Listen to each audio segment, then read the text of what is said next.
Now, to go from turnips, which I like very much, but I have to confess a pretty humble fare, to flowers that many would regard as the most exotic and the most beautiful in the whole of the floral kingdom.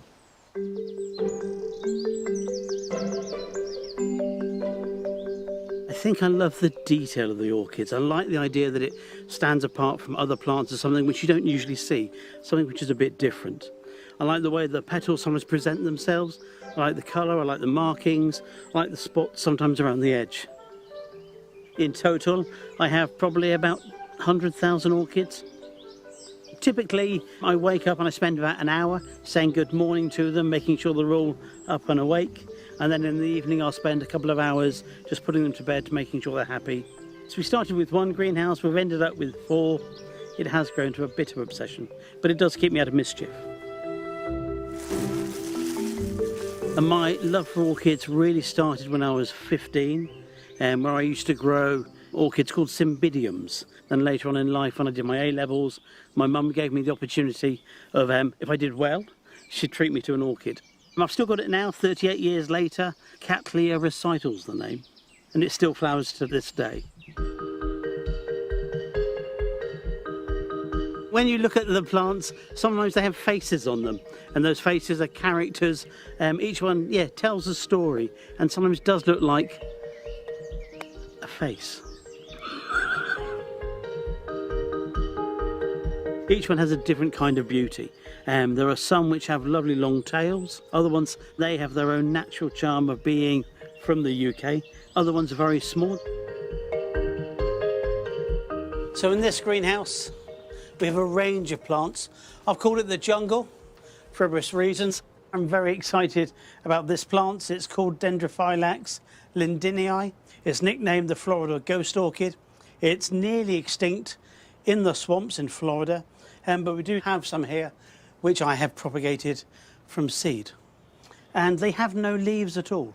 So all the photosynthesis happens within the root, which is the green pigmentation, and they give you a lovely little white flower, about so big, with little tails. And if you're in the forest, in the swamps, it does look like a little ghost hanging from a tree. I'm Christine Turner and I'm Mark's mum, but I'm also known as Tina, so it's Tina Turner. Oh, that's beautiful. That's Rung Surianum. I haven't seen that one before, but it's beautiful. How long has he been out? It's been out for about 2 weeks, okay. But the leaves never get wider than that, and it has these huge, gorgeous purple flowers. Yeah, I could put that on my windowsill. You could put that on your windowsill with all the other ones. Yes, with my Neophonetus. I think Mark gets his love of orchids from me because I've always loved orchids. And when I got married, I carried a white Bible with a spray of cymbidiums on them. I've always been interested, so maybe it's in the DNA or something like that. I do waterings sometimes. You do waterings, do you? Do waterings? Yes, I got very wet the other day, didn't I? That was a pure accident, it wasn't my fault. I think it was your fault. I don't think it was mine. You didn't tell me. I didn't tell you. I should wear a cape, did you? No. We have a laugh together, don't we? Yes, we do. Yeah, not at the same time. No, we do have a laugh.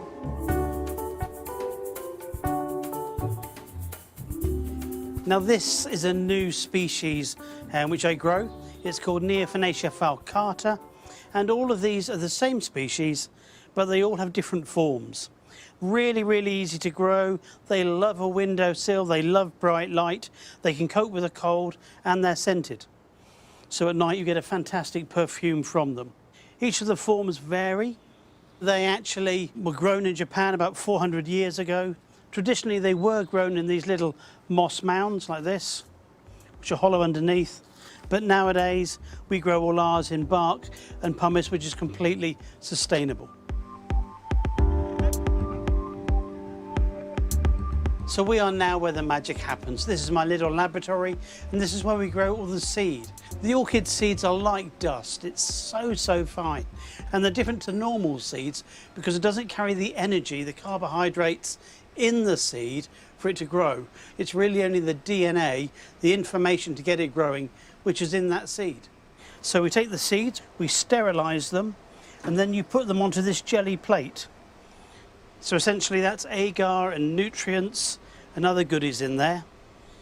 We tend to keep these in the dark for 9 to 12 months, and if the seed is viable, they germinate and you end up with lots of little protocorms like this. They haven't quite started developing their leaves yet, but prick those out one at a time like you would do tomatoes or dahlias, and you'd then get these larger plants which would grow within 12 to 18 months. From sowing the seed on this jelly to the seed maturing, growing, being replated and ready to take out of here is about 3 years. I love this part because I sit in here, there's peace and quiet, I'm not disturbed, and I can just tootle in my own little world. One of the myths about growing orchids is they all have to be in bright light the whole time, and that's not true. A lot of the orchids we grow actually prefer 50% shade or dappled shade. So a net curtain on a south-facing window. Some of them even like north windows, and where they want just shade all year round. Very few of them like bright, burning light. The mistakes I think people make with orchids are that they like them to be continually wet. They hate really thick water. They love to have moisture at the roots. So check your media, you check your compost. They love air at the roots. I grow everything in clear pots, so you can examine the roots, you can make sure it's healthy, you can see when it needs watering, but then you can put it straight back into a black pot for it to grow happily. The mix we use is really, really open, very large pieces of bark, very large pieces of pumice. So the pumice really opens it up, and what I've found helps these is if you take a large piece of pumice and just bury it under the root of it, that enables it to stay much more open as a mix. And an open mix is a good mix. Have a look around the side, make sure there's lots of gaps. You want lots of moisture in there. You don't want it to be waterlogged or sodden in any way.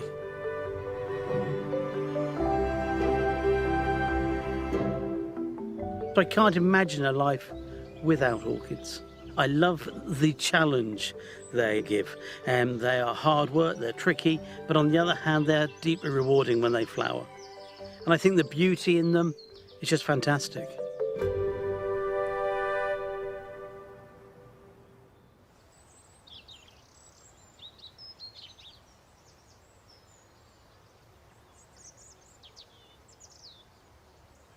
I love the way that gardening has such a broad church, such a wide appeal. You have people like Mark who clearly have devoted his life to orchids with over 100,000 of the plants and a great expert, and others who just enjoy the space and making things up and changing it, not worrying too much about individual plants. And of course, that's why gardening is so fantastic, because there is something there for everybody.